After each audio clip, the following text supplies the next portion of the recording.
যারা সাস্টে আসলে পরীক্ষা দিছি এবং চান্স পাবো না বুঝা পাচ্ছি, বা সাস্টের এই ভিডিওটা যদি এমন একটা সময় দেখতেছো তুমি যে সময়টাতে তোমার সাস্টে রেজাল্ট দিয়ে দিছে, তুমি বুঝতে পারতেছো যে তুমি চান্স পাবা না, ঠিক আছে? আচ্ছা, আবারও ভাইয়া সাউন্ড প্রবলেম হচ্ছে, এটা তোমাদের কাজ ভাইয়া, আমার সাউন্ড এরকমই, ঠিক আছে? আমাদের সাউন্ড খারাপ একটু, যাও, ঠিক আছে? একটু কষ্ট করে শুনো, শুনতে পাচ্ছ, বুঝতে পারতেছো, দ্যাট ইজ ইনাফ। একদম clear sound, crystal clear sound লাগবে না। ইভেন লাইভগুলো যখন প্রথম দিকে হইতো, হ্যাঁ, আমি আসলে ভাবতাম যে আসলে আমার প্রবলেমটা কি।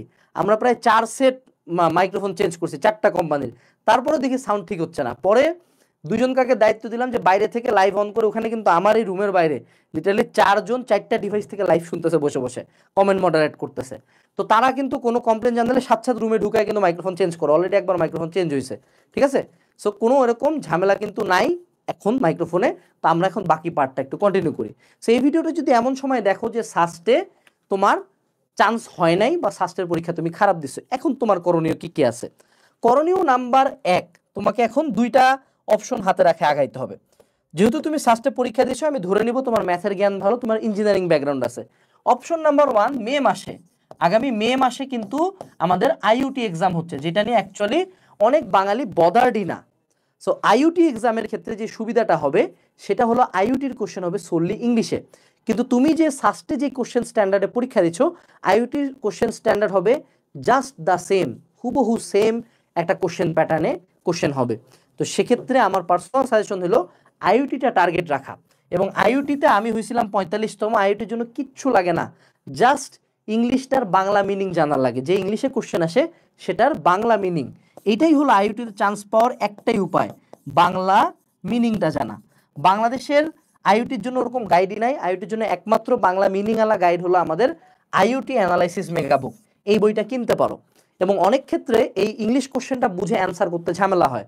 সেই যেমন আইইউটির এক্সাম হবে ইনশাল্লাহ, যদি আমরা কোশ্চেন পাই, আমরা আইইউটিরও প্রুফ দিব। আমাদের 20টা মাত্র ক্র্যাশ কোর্সের কোশ্চেন ব্যাংক সলভিং এর একটা ক্লাস আছে, কোর্স আছে, এই কোর্সটাতে এনরোল করে আগাইতে পারো, কারণ বাজারে আইইউটি নিয়ে কেউ অ্যাকচুয়ালি কনসার্ন না।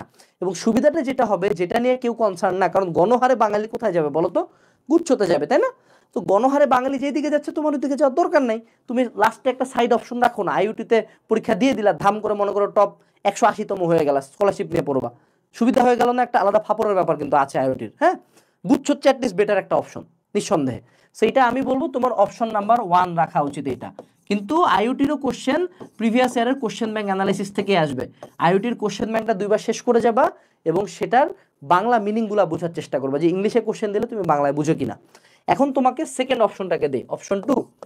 দেখো, তোমাদেরকে আবারও বলবো যে আমি তোমাদেরকে সবসময় দলে ভাগ করে দিই, প্রত্যেকের জন্য প্ল্যান প্রোগ্রাম কিন্তু আলাদা রাখতে হবে। আমরা কিন্তু প্রত্যেকে আলাদা আলাদা, এই জিনিসটা বুঝতে হবে, আমরা সবাই কিন্তু সেম না, ঠিক আছে?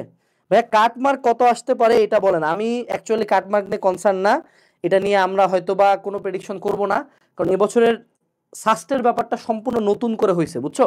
সো কাটমার্ক আসলে বলা যাচ্ছে না, একদম নতুন একটা ঘটনা ঘটছে, কারণ এই পরীক্ষাটা সাস্ট আগে নেয় নেই, যে 5 বছর ধরে নেয়, এই বছর প্রেডিক্ট করাটা বোকামি হবে। আচ্ছা ভাইয়া, একজন আব্দুর রহমান অনেকবার কোশ্চেন করছে, ভাইয়া এইচএসসি 25 ব্যাচ পড়াশোনার অবস্থা খুব খারাপ, বেসিক একেবারে নেই, শুধুমাত্র ওয়ান শট ক্লাস করে এইচএসসি পাস করার পর অ্যাডমিশনে 0 থেকে বেসিক শুরু করলে ইঞ্জিনিয়ারিং পসিবল। আমি মোটামুটি মানের ছাত্র। আব্দুর রহমান, বাস্তবতা হলো তুমি ইঞ্জিনিয়ারিং কেন, তোমার ভার্সিটি ইউনিটে চান্স হবে না। ইঞ্জিনিয়ারিং কেন, তোমার ভার্সিটি ইউনিটে চান্স হবে না। যদি তুমি একদম এইচএসসি লাইফে শুরু থেকে শুধুমাত্র ওয়ান শট ক্লাস করতে চাও, তাহলে কিন্তু তোমার চান্স হবে না। শুরু থেকে একাডেমিক ক্লাসগুলো করো, তার পরবর্তীতে তুমি রিভিশনের টাইমে ওয়ান শট ক্লাস করো, দেন তুমি অ্যাডমিশন টাইমে আসে অ্যাডমিশনের ক্লাস করবা। অ্যাডমিশন টাইমে আসে বেসিক পড়া মানে হলো সুইসাইড করা। অ্যাডমিশন টাইম বেসিক পড়ার কাজ না, অ্যাডমিশন টাইমে অ্যাডমিশনের পড়া করা কাজ, ঠিক আছে? আচ্ছা, এর পরবর্তীতে যদি আমরা একটু কথা বলি, সেটা হলো যে তোমাদের জন্য বলতেছিলাম প্রত্যেকেরই প্ল্যান প্রোগ্রামটা একটু আলাদা। সো যারা আমরা সাস্টে পরীক্ষা দিছি, তারা যদি কোনো একটা নেক্সট টার্গেট ধরি, তাহলে আমাকে জিএসটি টার্গেট ধরতে হবে। জিএসটির ক্ষেত্রে জিএসটির কোশ্চেনটা কিন্তু নিঃসন্দেহে এগ্রিকালচারের চেয়ে ম্যাথের প্রাধান্যটা থাকবে, এবং এই ম্যাথটাতে কিন্তু আমি একটা বাজিমাত করে আসতে পারবো। আরেকটা অপশন তো আছে নিঃসন্দেহে, রাজশাহী বিশ্ববিদ্যালয়, সেটাতেও আমি এক্সাম দিব। সবসময় মনে রাখবা যে তোমার টার্গেট হলো ইঞ্জিনিয়ারিং সাবজেক্ট নিয়ে পড়া। সাস্ট হয় নাই, বাট রাবিতেও সিএসসি ট্রিপলি সিভিল আছে, খুলনা বিশ্ববিদ্যালয়ে আছে, হাজী দানেশেও আছে, গুচ্ছর বিশ্ববিদ্যালয়গুলোর আন্ডারে ইঞ্জিনিয়ারিং সাবজেক্ট আছে। So if your passion is engineering, go for anything else, যে কোনো একটা পাবলিকে ইঞ্জিনিয়ারিং নিয়ে পড়লেই হইলো।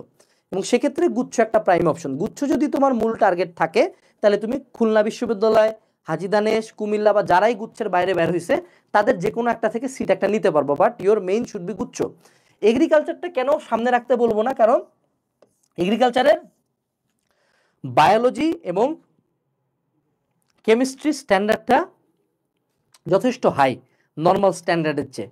তো সেক্ষেত্রে এগ্রিকালচারটা আমার মতে তোমার সাইড বিজনেস রাখা উচিত, গুচ্ছটাকে মেইন রাখা উচিত, এবং গুচ্ছের বিশেষ করে ম্যাথ পার্টটাতে যাতে তোমার এক ফোঁটা ভুল না হয়।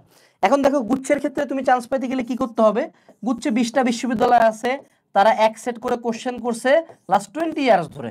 So near about that is around 2 দুগুণে 4, প্রায় 400 সেট কোশ্চেন আছে, এবং প্রত্যেকটা সেটে যদি 100টা করে কোশ্চেন থাকে তাহলে কতগুলো কোশ্চেন হলো, 4-এর পরে 4টা শূন্য, নিয়ার অ্যাবাউট 40,000 কোশ্চেনের একটা ভান্ডার আছে। সো গুচ্ছ বিশ্ববিদ্যালয়ে ভর্তি পরীক্ষায় কখনো হবে না এমন যে ওয়ান ফাইন মর্নিং তারা উঠে বললো আজকে আমি নতুন কোশ্চেন বানাবো। তারা প্রিভিয়াস ইয়ারের টাইপ এবং প্যাটার্ন থেকেই কোশ্চেন করবে। এবং তোমরা গুচ্ছের ক্ষেত্রে দেখতে পাবা যে গুচ্ছের টোটাল ফিজিক্সকে এতটুকু ছোট করে ফেলা যায়। গুচ্ছের টোটাল ফিজিক্সের পড়াশোনা এইটুকুর মধ্যে, কেমিস্ট্রিরও এরকম ছোট, বায়োলজির এরকম ছোট প্রিপারেশন বুক আছে। সো গুচ্ছ অ্যানালাইসিস মেগা বুকগুলো কিনে ভয়ানকভাবে সলভ করতে থাকো। তোমরা যদি এইটুকু এনশিওর করতে যে আমার একটা বইয়ের নিয়ে ওই বইটার ভিতরের একটি লাইনও তোমার ভুল যাবে না, তোমার ইনশাল্লাহ একটা সিট হয়। আমার এখান থেকে আসলে ফার্স্ট হইতে পারে না কেউ। আমার যে প্রসেস, বাস্তবতা এটাই, সত্য কথা আমি আজকে অকপটে স্বীকার করতে চাই। কেউ যদি আমার প্রসেস ফলো করে কমন পাইতে চায়, আমার প্রসেস ফলো করে পাবলিকে চান্স পাইতে চায়, সে ইনশাল্লাহ চান্স পাবেই, কিন্তু তার কখনো ঢাবিতে বইটা ফার্স্ট হওয়ার দরকার, ফার্স্ট হইতে পারবে না। এটাও সত্য কথা। এটাতে খারাপ কিরে বাবা, ফার্স্ট হয় কয়জন? তোমরা এমন একটা প্রিটেন্ড করো, তোমাদের সাথে কথা বলতে গেলেই তোমাদের প্রত্যেকের টার্গেট বুয়েট ফার্স্ট, ঢাবি ফার্স্ট, তার পরবর্তীতে কোনো ভার্সিটির ওয়েটিং পর্যন্ত ঢুকতে পারো না। তোমরা এতটা উচ্চাভিলাষী, কিন্তু ওয়েটিং পর্যন্ত ঢুকার তোমার সক্ষমতা নাই। তো আমার যে প্রসেস, আমি যেভাবে পড়তে বলি, এটা ভালো ছাত্রদের জন্য অভিশাপ, কিন্তু খারাপ ছাত্রদের জন্য আশীর্বাদ। আমি হলাম খারাপ ছাত্রদের টিচার, আমাকে মেজরিটি মানুষজন চিনে ঢাকার বাইরের, ঠিক আছে? তো কেন? কারণ তারা একটু ফাঁকিবাজ, আমিও হলো ফাঁকিবাজ প্রকৃতির, একটু দুর্বল প্রকৃতির। কিন্তু ভালো স্টুডেন্ট যদি ধরো নটরডেম গ্রুপ ওয়ান আমার কথা শুনলে মনে হবে যে এই আনাসে এত কথা বলে কেন, আমার তো এগুলা কোনো কিছু লাগে না, আমি তো না পড়েই পারি, খুব স্বাভাবিক। কিন্তু ধরো ভুরুঙ্গামারি কলেজের, ডিগ্রি কলেজের একটা ছেলে স্বপ্ন দেখে যে না ঢাবিতে বুয়েটে চান্স পাইতে চায় বা একটা পাবলিকে পড়তে চায়, তার পুরা গ্রাম থেকে প্রথম একজন সে পাবলিকে পড়তে চায়, তার আমার কথা ভালো লাগবে। তো তোমরা যাদের সাথে আমি আজকে কথা বলতেছি, এই ভিডিওটা যদি দেখে থাকো, তোমার টার্গেট পাবলিকে একটা সিট, এই জিনিসটা খুব ভালো মতো বুঝো। তুমি কোন ভার্সিটিতে কততম হইছো, 2022 সালে কে বুয়েটে ফার্স্ট হয়েছে নাম বলো, মেডিকেলে 2022-এ কে ফার্স্ট হয়েছে নাম বলো, ঢাবিতে কে ফার্স্ট হয়েছে 2022 সালে। 22 সাল হলো মাত্র 3 বছর আগের। এখন তুমি 18 সালে যাও, কাউকেই তুমি চিনো না, সেগুলো জাস্ট একটা হাইপ। তোমার টার্গেট যদি চান্স পাইছি মানে কেল্লা ফতে মামা। যদি 4 নাম্বার ওয়েটিং থেকেও ঢাবিতে ঢুকে আমি কি ঢাবিয়ান, তুই ধর ঢাবিতে ফার্স্ট হয়ে ঢাবিতে পড়তে তুইও কি ঢাবিয়ান, there is no in between. আমার সিম্পল লজিক, আমি যেমনে হোক সাকসেস হব। সো গুচ্ছের ক্ষেত্রে তোমার টার্গেট হলো প্রিভিয়াস ইয়ার কোশ্চেন অ্যানালাইসিস করে 75%-এর কোশ্চেনের 100 প্রিপারেশন নিয়ে যাওয়া। এইখানে তোমাকে আটকানোর কোনো অপশনই নাই। এবং এখানে যদি তুমি 75 কেন, তুমি যদি গুচ্ছতে 70% মার্কও পায়ে আসো, তুমি টপ ক্যালিবার ওই ভার্সিটিগুলো, টপ নচ সাবজেক্টগুলো পাবা। সেইটা টার্গেট করে গুচ্ছর জন্য জাস্ট তোমার পরীক্ষার আগের দিন পর্যন্ত একটা কাজই করতে হবে, সেটা হলো কোশ্চেন সলভিং আর প্র্যাকটিস। তুমি ধরা খাবা একটা জায়গায়, সময় থাকবে সবই জানবা, মিলাইতে পারবা না।